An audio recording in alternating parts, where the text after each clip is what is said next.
আগে তো অনেক এখানে রাস্তাঘাটের অবস্থা খারাপ ছিল, এখন এখান থেকে যাতায়াত করা যায়, ভালোই হয়েছে রাস্তাটা। ঈদের জন্য যখন 5 দিনের জন্য আসারটা খুলে দিতে হচ্ছে, যাওয়ারটা খুললে তো সমস্যা নাই, অর্ধেক অর্ধেক করতে পারতো, সবারই সুবিধা হইতো। এই রাস্তাটা খুলে দিয়েছে দেখে আমরা সবাই খুশি।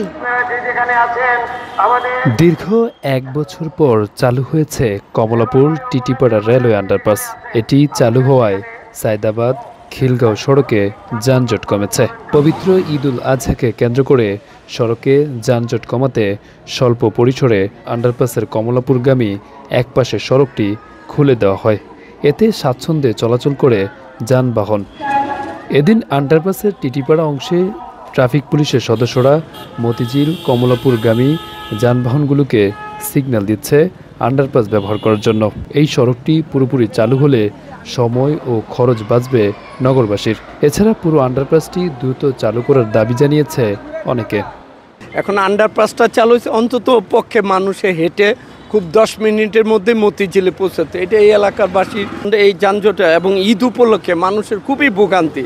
তো অন্তত পক্ষে একটু ঈদ উপলক্ষে সুবিধা হবে মানুষ, এবং গরু ছাগল কিনতেও বেশ সুবিধা হবে। এই জন্য আমরা সবাই আনন্দিত যে অন্তত পক্ষে একটা অংশ হইলে পোর্শন হইলে চালু করছে। কমলাপুর টিটিপাড়া রেলওয়ে আন্ডারপাসটি উন্মুক্ত করে দেওয়ার পর উৎসুক জনতার ভিড় দেখা যায়। এছাড়া আন্ডারপাস দিয়ে অনেকে হেঁটে পার হতে দেখা যায়। আন্ডারপাস ঘিরে আশপাশের এলাকা থেকে শিশুরাও এসেছে আনন্দ করার জন্য। তবে আন্ডারপাসটি চালু হওয়ায় খুশি ও আনন্দ প্রকাশ করেন পথচারীরা। এছাড়া আন্ডারপাসটি চালু হলে 50% যানজট কমে যাবে বলে মনে করেন নগরবাসী। যাতায়াতের করার জন্য খুব সমস্যা হইতো, এখন খুলে দিছে, খুবই ভালো হয়েছে। যাতায়াত করতে আমাদের সুবিধা হবে। দেখা গেছে অনেকটা জায়গা ঘুরে যেতে হইতো, এখন আর ঘুরে যেতে হবে না। এখন মনে করেন যানজট কিছু কম লাগবে, আমাদের জন্য খুবই ভালো হয়েছে এবং আমরা খুবই খুশি। বাণিজ্যিক এলাকা ঢোকার জন্য যাত্রাবাড়ি, খিলগাঁ, মানিকনগর, গোলাপবাগ এই অঞ্চলের থেকে বা ডেমরা থেকে যে লোকগুলো আসবে ওরা ঢোকার জন্য একটা মাত্র রাস্তা ব্যবহার করে, অতীশ দীপঙ্কর। এখন সংযোগ সড়ক হিসাবে মুগদা মতিঝিলের এই সংযোগ সড়কটা খুবই উপকার এবং খুব দ্রুতই যানজট কমে যাবে। আগের থেকে ধরেন 2/3 কমবে যাবে। কমলাপুর টিটিপাড়া রেলওয়ে আন্ডারপাসটির বাকি অংশের কাজ চলমান রয়েছে। কমলাপুর থেকে টিটিপাড়াগামী সড়কটি আগামী 15 দিনের মধ্যে চালু হবে বলে জানান আন্ডারপাসের কর্মচারীরা। রোডের কাজ মনে করেন 15 দিনের ভিতরে শেষ হবে, কিন্তু আর বাকি যে আনুষঙ্গিক কাজ আছে এগুলো আরও 6 মাস সময় লাগবে। রোডটা মুক্ত হবে এবং সাইডে যে কাজ আছে, বিভিন্ন আনুষঙ্গিক কাজ আছে, এগুলো মনে করেন আর 6 মাসের ভিতরে।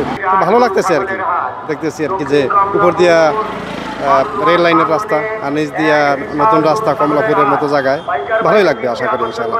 হায়দ্রাবাদ থেকে আপনি টিটিপাড়া মোড় পর্যন্ত যে ভোগান্তিটা হইতো, ঘন্টার পর ঘন্টা রাস্তা জাম খাওয়া থাকতো, সেই ভোগান্তি থেকে এখন এই রাস্তাটা খুলে দেওয়ার কারণে জনগণের উপকারিত হবে, সবার জন্য সুবিধা হবে। এখান থেকে কমলাপুর যেতে বা বাইতুল মোকাররম যেতে বা আপনার গুলিস্তান যেতে, যদিও আমি রিক্সা যাই বা কোনো বাহনে চলে যাই, তাহলে আমার 20 মিনিট আধা ঘন্টা লাগতে পারে, সর্বোচ্চ 1 ঘন্টা লাগতে পারে।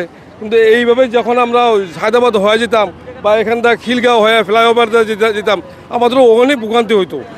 কমলাপুর টিটিপাড়া রেলওয়ে আন্ডারপাসে প্রাথমিকভাবে চালু করায় সায়দাবাদ খিলগাঁওগামী সড়কে যানজট অনেকটা কমে যাবে এবং সাধারণ মানুষের দুর্ভোগ অনেকাংশে কমবে বলে জানান ট্রাফিক সার্জেন্ট। তিনি বলেন, আন্ডারপাসের বাকি অংশটি ঈদের আগেই খুলে দেওয়া হবে। এটা চালু করার মাধ্যমে আপনার মতিঝিল আরামবাগের যে গাড়িগুলো সেটা এই বাইপাস দিয়ে পার হবে।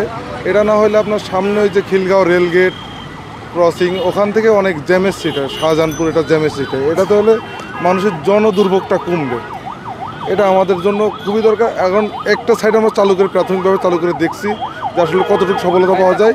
2টা সাইড চালু হয়ে গেলে মোটামুটি আমাদের অনেক ভোগান্তি কমে, জনসাধারণের ভোগান্তি কমে যাবে। এর আগে টিটিপাড়া লেভেল ক্রসিংয়ের 6 লেনের আন্ডারপাসটি নির্মাণ কাজের কারণে 4 মাসের জন্য বন্ধ করে দেওয়া হয়। তবে 4 মাস পেরিয়ে 1 বছর পর চালু হয়েছে আন্ডারপাসটি। আরাফাত হোসেন, যুগের চিন্তা, ঢাকা।